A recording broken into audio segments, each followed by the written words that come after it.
हरे कृष्ण। श्रीमान जितामित्र प्रभु जी के द्वारा लिखित श्री भगवान ने कहा, श्रीमद् भगवत गीता कथा रूप के अंतर्गत अध्याय संख्या 1 श्लोक संख्या 21 से 22 का पाठ, अनुवाद तथा व्याख्या इस प्रकार है। श्लोक। अर्जुन उवाच सेनयोरुभयोर्मध्ये रथं स्थापयाम्यच्युत यावदेतान् निरीक्षेऽहं योद्धुकामान् अवस्थितान् कैर्मया सह योद्धव्यम् अस्मिन् रणसमुद्यमे। अनुवाद अर्थात अर्जुन ने कहा, हे अच्युत, कृपा करके मेरा रथ दोनों सेनाओं के बीच ले चले, जिससे मैं यहाँ उपस्थित युद्ध की अभिलाषा रखने वालों को और शस्त्रों की इस महान परीक्षा में जिनसे मुझे संघर्ष करना है उन्हें देख सकूं। भगवत गीता 1:21 से 22। अब प्रभु जी के द्वारा व्याख्या। इन श्लोकों में संजय धृतराष्ट्र को अर्जुन के उन शब्दों को बता रहे हैं जो अर्जुन ने श्री कृष्ण से कहे। चूंकि धृतराष्ट्र की इच्छा अपने तथा पांडु के पुत्रों के कार्यकलाप जानने की है, अतः संजय धृतराष्ट्र को पांडु के सर्वश्रेष्ठ पुत्र अर्जुन के उन्हीं शब्दों को सुना रहे हैं जो उन्होंने श्री कृष्ण से कहे। सर्वप्रथम हम विचार करेंगे कि अर्जुन ने श्री कृष्ण को अच्युत क्यों कहा।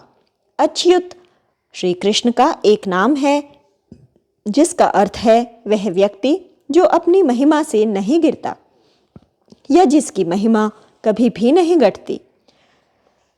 यद्यपि श्री कृष्ण अनेकों अवतार धारण करते हैं, परंतु फिर भी वे गोलोक धाम में अपनी नित्य लीलाओं में अनुरक्त रहते हैं, अर्थात वे अपनी लीलाओं से कभी भी च्युत नहीं होते, इसलिए भी उन्हें अच्युत कहा जाता है। इसके अतिरिक्त कुछ और भी कारण हैं।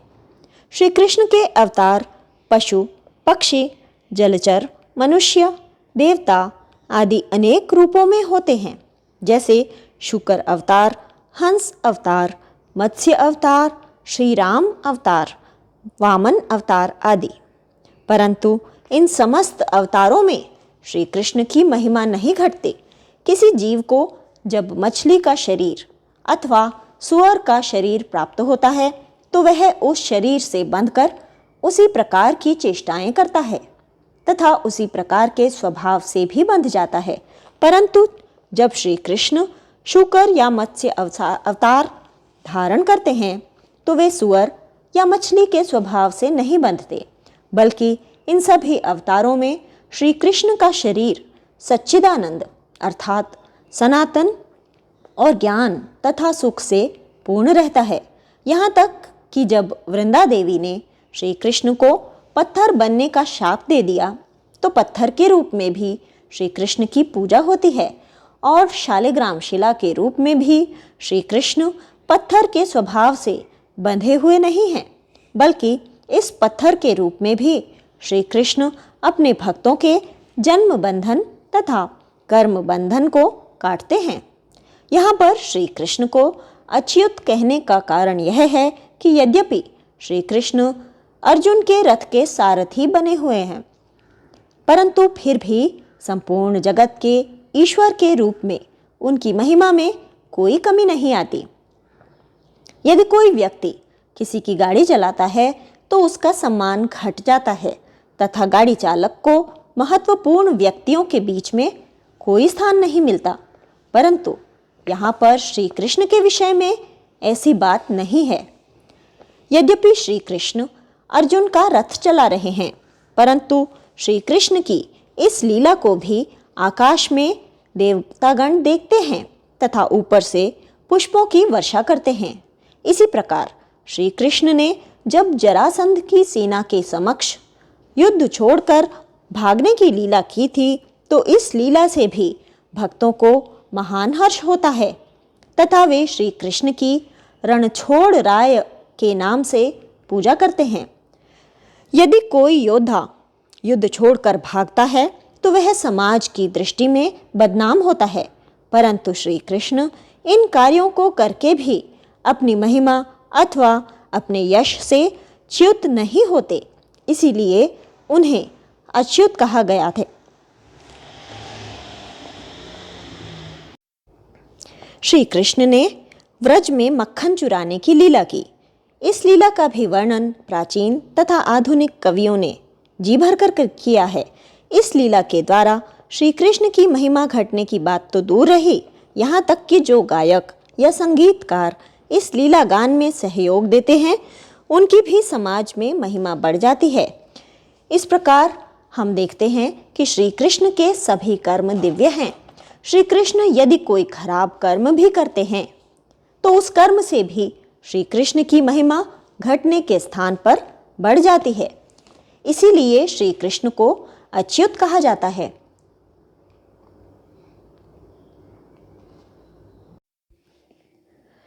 श्री कृष्ण को अच्युत समझना अत्यंत आवश्यक है।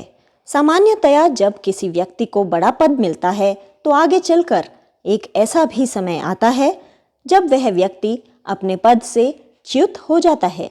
इस समय बड़े बड़े नेतागण अपने पद से च्युत न होने के कारण, क्षमा कीजिए, च्युत न होने के लिए अत्यंत संघर्ष करते रहते हैं। इतने संघर्षों के बावजूद भी वे एक न एक दिन अपने पद से च्युत हो जाते हैं। हर व्यक्ति किसी न किसी कार्य में लगा हुआ है तथा उसे भय है कि यदि वह कार्य न करे तो उसे पदच्युत कर दिया जाएगा। परंतु श्री कृष्ण ऐसे भगवान नहीं हैं। कोई व्यक्ति सोच सकता है कि शायद श्री कृष्ण को भी इसी प्रकार भगवान का पद मिला होगा तथा कभी श्री कृष्ण भी भगवान के पद से च्युत होंगे और किसी अन्य जीव को भगवान का पद मिलेगा। परंतु ऐसा नहीं है। श्री कृष्ण स्वयं भगवान हैं। उन्हें किसी ने भी भगवान का पद नहीं दिया है और न ही कोई उन्हें भगवान के पद से च्युत कर सकता है। इसीलिए श्री कृष्ण 10वें अध्याय के 3 श्लोक में कहते हैं, यो माम अजम अनादिम च वेत्ति लोक महेश्वरम असम्मूढ़ः समर्थ्येषु सर्व पापैः प्रमुच्यते। अर्थात जो व्यक्ति श्री कृष्ण को भगवान के रूप में अजन्मा तथा अनादि मानता है वही मनुष्यों में विशेष मूर्ख नहीं है तथा वह व्यक्ति समस्त पापों से छूट जाता है। इसका अर्थ है कि पापों के कारण ही हमारे अंदर यह विचार आता है कि शायद मैं अथवा कोई अन्य व्यक्ति श्री कृष्ण के समान कभी बन सकता है। जो व्यक्ति समस्त पापों से मुक्त हो चुका है वह इस बात को आसानी से समझ सकता है कि श्री कृष्ण के समान भी न तो कोई हुआ है, न है और न कोई होगा। फिर श्री कृष्ण से बड़ा बनने का प्रश्न ही कहाँ है। श्री कृष्ण माता यशोदा की गोद में सो रहे हैं तो भी वे भगवान हैं। उन्हें कोई भी भय नहीं है कि यदि वे ऐसे सोते ही रहेंगे तो उन्हें भगवान के पद से च्युत कर दिया जाएगा। इस प्रकार से हम समझ सकते हैं कि श्री कृष्ण अच्युत भगवान हैं। हिरण्यकशिपु जैसे पापी व्यक्ति समझते हैं कि कोई भी व्यक्ति अपनी तपस्या तथा समाधि के अभ्यास से भगवान बन सकता है। हिरण्यकशिपु ने तीव्र तपस्या के द्वारा कुछ सफलता प्राप्त की तथा वह अपने को भगवान समझने लगा। फिर उसने श्री कृष्ण को भगवान के पद से च्युत करना चाहा। पापी होने के कारण वह नहीं समझ सकता था कि श्री कृष्ण अच्युत भगवान हैं, परंतु अंत में उसका विनाश हुआ। श्री कृष्ण के समय में एक पौंड्रक नाम का राजा भी अपने को भगवान समझने लगा तथा उसने भी श्री कृष्ण को संदेश भेज दिया कि श्री कृष्ण अपने भगवान के पद से त्यागपत्र दे दें। श्री कृष्ण ने उसे संदेश दिया, मेरे पास भगवान के जो चिन्ह सुदर्शन चक्र आदि हैं उन्हें मैं तेरे ही ऊपर त्यागूंगा। उस समय तू मरकर कुत्ते और सियारों की शरण में जाएगा। इसका अर्थ है कि जो व्यक्ति अपने को भगवान समझता है तथा भगवान की शरण नहीं लेता उसे श्वान अर्थात कुत्ते की शरण लेनी पड़ती है। इस श्लोक के तात्पर्य में श्रील प्रभुपाद ने बताया है कि श्री कृष्ण को अर्जुन ने अच्युत इसलिए कहा क्योंकि श्री कृष्ण ने अर्जुन के सारथी के रूप में जो कार्य स्वीकार किया है, उस कार्य में श्री कृष्ण किसी भी प्रकार की भूल नहीं करेंगे। सारथी का कार्य है रथ में बैठे हुए अपने स्वामी की रक्षा करना। सारथी अपनी संपूर्ण शक्ति से तथा अपनी संपूर्ण बुद्धि से अपने स्वामी की युद्ध के समय में रक्षा करता है। अर्जुन को पूर्ण विश्वास था कि श्री कृष्ण इस कार्य में किसी भी प्रकार से ढीले नहीं होंगे।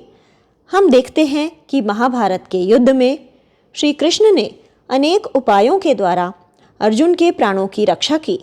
संपूर्ण विश्व के इतिहास में श्री कृष्ण के समान सारथी आज तक कोई भी नहीं हुआ।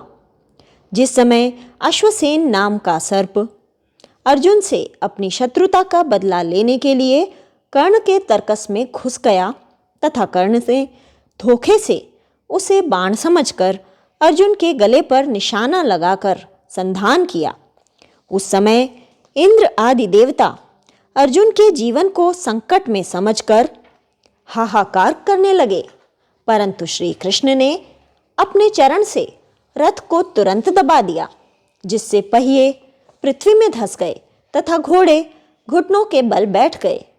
कर्ण का छोड़ा हुआ वह बाण रथ नीचा हो जाने के कारण अर्जुन के गले में न लगकर मुकुट में लगा। वह मुकुट सर्प की विषाग्नि से जीर्ण शीर्ण होकर जलता हुआ जमीन पर गिर पड़ा। श्री कृष्ण के सारथ्य की यह कुशलता देखकर देवतागण प्रसन्न होकर आकाश से पुष्पों की वर्षा करने लगे। इस प्रकार हम देखते हैं कि श्री कृष्ण अपने भक्त की सेवा करने में कभी भी कमी नहीं रखते, इसीलिए उन्हें यहाँ पर अच्युत कहा गया है। इन श्लोकों में अर्जुन कह रहे हैं कि यहाँ पर जितने लोग युद्ध करने की इच्छा से आए हैं, उनमें से मैं यह देखना चाहता हूँ कि किस किस के साथ मेरा युद्ध करना उचित है। यहाँ पर अर्जुन ने शब्द प्रयोग किया है योद्धव्यम। इसका अर्थ है कि यद्यपि यहाँ पर युद्ध करने की इच्छा से बहुत से लोग आए हैं, परंतु अर्जुन यह देखना चाहते हैं कि उनमें से किन के साथ अर्जुन का युद्ध करना उचित है तथा किन के साथ उनका युद्ध करना अनुचित है। चूंकि अर्जुन श्री कृष्ण के भक्त हैं, इसलिए वे विचार कर रहे हैं कि क्या करना उचित है तथा क्या करना उचित नहीं है। अर्जुन का विचार था कि भीष्म, द्रोण जैसे गुरुजनों के साथ उनका युद्ध करना किसी भी प्रकार उचित नहीं है। इसके अतिरिक्त अर्जुन ने यह भी सोचा कि दुर्योधन आदि जो उनके दुष्ट भाई हैं, उनके साथ भी उनका युद्ध करना उचित नहीं है। परंतु दुर्योधन के अन्याय का समर्थन करने वाले और भी जो लोग आए हैं, उनमें से कुछ तो ऐसे अवश्य ही होंगे जिनके साथ अर्जुन का युद्ध करना उचित होगा। अर्जुन ने यह नहीं सोचा था कि शत्रु सेना में जितने लोग आए हैं, उनमें से बहुत से लोगों के साथ अर्जुन के दूर के अथवा समीप के पारिवारिक संबंध होंगे। इन शब्दों से पता चलता है कि अर्जुन के मन में राज्य प्राप्ति के लिए युद्ध करने की इच्छा न थी। यद्यपि अर्जुन क्षत्रिय होने के कारण युद्ध से भयभीत नहीं है, परंतु फिर भी युद्ध में विशेष उत्साह भी नहीं है। श्रील प्रभुपाद तात्पर्य में लिखते हैं, भगवान के शुद्ध भक्त होने के कारण अर्जुन को अपने बंधु बांधवों से युद्ध करने की तनिक भी इच्छा न थी, किंतु दुर्योधन द्वारा शांतिपूर्ण समझौता न करके हठ धर्मिता पर उतारू होने के कारण उन्हें युद्ध भूमि में आना पड़ा।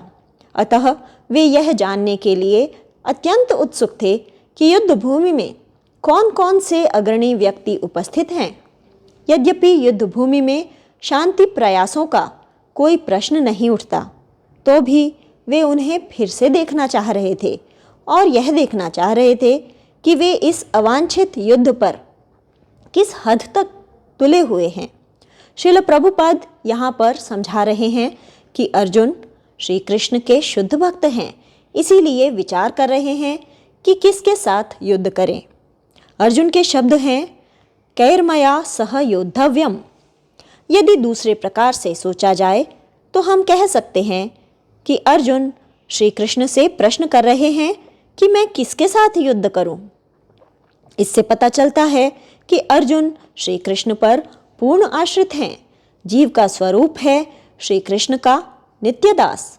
दास शब्द के ही समान एक अन्य शब्द है किंकर।